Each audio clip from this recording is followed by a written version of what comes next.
એક શિક્ષક તરીકે ક્લાસરૂમમાં સફળ થવા માટે સૌથી અગત્યનું શું છે?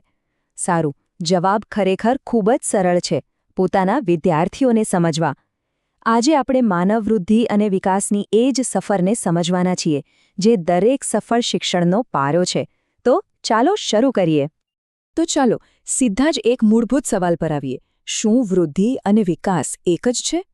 આપણે ઘણીવાર આ બંને શબ્દોને એકબીજાના બદલે વાપરી નાખતા હોઈએ છીએ, પણ શું એ ખરેખર સાચું છે? આ સવાલનો જવાબ જાણવો ખૂબ જ જરૂરી છે. આજે આપણી સફર 5 સરળ સ્ટેપ્સમાં આગળ વધશે. સૌથી પહેલાં વૃદ્ધિ અને વિકાસનો સાચો મતલબ સમજીશું. પછી એ બંને વચ્ચેનો તફાવત શું છે એ જોઈશું.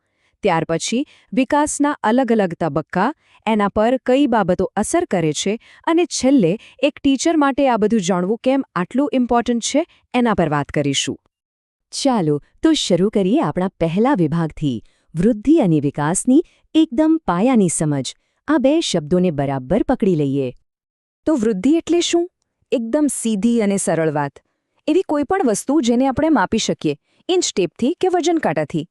જેમ કે કોઈ બાળકની હાઇટ કેટલી વધી, વજન કેટલું વધ્યું, આ બધું શારીરિક છે, બરાબર? જેને આપણે જોઈ શકીએ છીએ, માપી શકીએ છીએ. પણ વિકાસ એનાથી બિલકુલ અલગ અને ઘણો મોટો કોન્સેપ્ટ છે. એ માત્ર શરીરમાં નથી થતો, એ તો મનમાં, બુદ્ધિમાં, લાગણીઓમાં થાય છે. જેમ કે બાળક કેવી રીતે વિચારે છે, એની પ્રોબ્લેમ સોલ્વિંગ સ્કિલ કેવી છે, એ બીજા સાથે કેવું વર્તન કરે છે, આ બધું વિકાસ છે. અને સૌથી અગત્યની વાત, આ તો આખી જિંદગી ચાલતી પ્રોસેસ છે. ઓકે, તો હવે આપણે વૃદ્ધિ અને વિકાસ શું છે એ તો સમજી ગયા. પણ એ બંને વચ્ચેનો પાક્કો તફાવત શું છે? ચાલો એને બરાબર સમજીએ આપણા બીજા વિભાગમાં. જુઓ, આખી વાતનો સાર બસ આ એક જ સ્લાઇડમાં છે. વૃદ્ધિ એટલે માત્રાત્મક, એટલે કે નંબર્સ, સેન્ટીમીટર, કિલોગ્રામ. જ્યારે વિકાસ એટલે ગુણાત્મક, એટલે કે ક્વોલિટી, બાળકની સમજદારી, એની આવડત. આને તમે માપી ન શકો, બસ અનુભવી શકો, જોઈ શકો. હવે આ ટેબલને તો બરાબર મગજમાં ફિટ કરી લેજો. આ પરીક્ષાનો ફેવરેટ ટોપિક છે. અહીંથી સવાર બને જ બને. જુઓ, વૃદ્ધિનો સમયગાળો મર્યાદિત છે. મતલબ કે એક ઉંમર પછી શરીર વધતું અટકી જાય છે. પણ વિકાસ, એ તો જીવનભર ચાલે છે. આના પરથી જ ખબર પડે કે વૃદ્ધિ તો વિકાસના મોટા ચિત્રનો એક નાનકડો હિસ્સો છે, બસ. આ વાક્યને બરાબર સમજજો. વૃદ્ધિ વગર વિકાસ શક્ય છે, પણ વિકાસ વગર વૃદ્ધિ અધૂરી છે. એનો મતલબ શું થયો? વિચારો કે કોઈ વ્યક્તિનું કદ ન વધે, પણ એ બૌદ્ધિક રીતે ખૂબ જ વિકસિત હોય, તો એ વિકાસ કહેવાય. પણ ઊંધું વિચારો, કોઈનું શરીર તો ખૂબ વધી ગયું, પણ સમજણ કે બુદ્ધિનો વિકાસ ન થયો, તો એ વૃદ્ધિનો કોઈ અર્થ ખરો? ના, એ અધૂરું છે. એવું નથી કે વિકાસ ગમે તેમ થઈ જાય.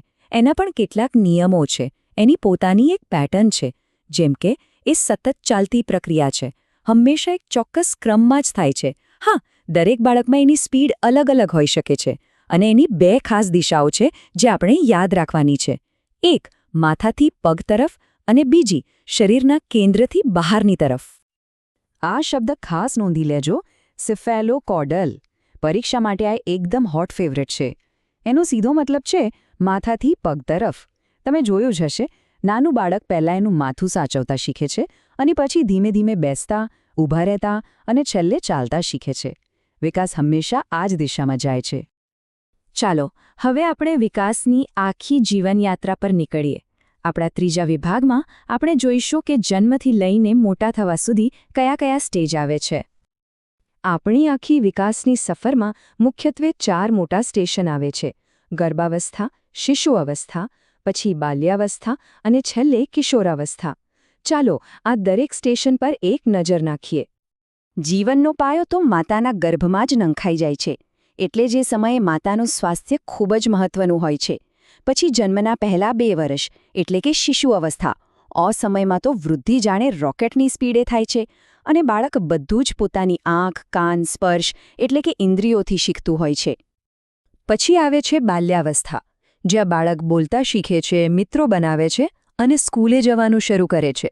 અને ત્યાર પછી આવે છે કિશોરાવસ્થા. આને તો તોફાની અવસ્થા પણ કહેવાય છે. શરીરમાં, મનમાં, લાગણીઓમાં બધે જ ફેરફાર.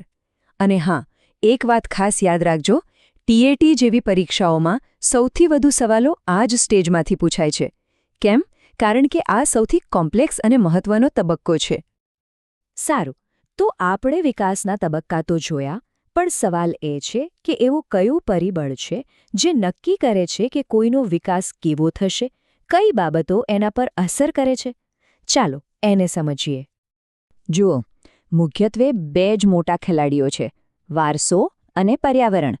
એટલે કે જે જીન્સ આપણને વારસામાં મળ્યા છે, આપણી બુદ્ધિ, આપણો બાંધો, અને બીજું આપણને કેવું વાતાવરણ મળ્યું, આપણું ઘર, આપણી સ્કૂલ, આપણો સમાજ.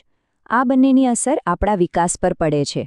અલબત્ત, સારો ખોરાક અને સારું શિક્ષણ તો વિકાસને સ્પીડ આપે જ છે. ઓકે, આ બધી વાતો તો બરાબર છે. વૃદ્ધિ, વિકાસ, તબક્કા. પણ આ બધાનો મતલબ શું? એક શિક્ષક માટે આ બધું જાણવું કેમ જરૂરી છે? ચાલો, હવે આપણે આખી ચર્ચાના સૌથી અગત્યના ભાગ પર આવીએ. સીધી વાત છે, જો આપણને ખબર હોય કે બાળક કયા વિકાસના તબક્કા પર છે, તો જ આપણે એને યોગ્ય રીતે શીખવી શકીએ. આપણે જાણી શકીએ કે એના માટે કઈ ભણાવવાની રીત કામ કરશે, સિલેબસ કેવો બનાવવો જોઈએ, અને સૌથી અગત્યનું, વિદ્યાર્થીના વર્તન પાછળનું કારણ શું છે તે પણ સમજી શકીએ. અને હા, પરીક્ષાના દૃષ્ટિકોણથી તો આ 100% કામની વસ્તુ છે. આ વાક્ય બધું જ કહી દે છે. જો આપણે બાળકની વિકાસ યાત્રાને નહીં સમજી શકીએ, તો આપણે એને સાચું અને અસરકારક શિક્ષણ આપી જ ન શકીએ. આટલું સિમ્પલ છે. ચાલો, પરીક્ષા પહેલાંનું એક સુપરફાસ્ટ રિવિઝન કરી લઈએ. 4 વસ્તુઓ યાદ રાખી લો.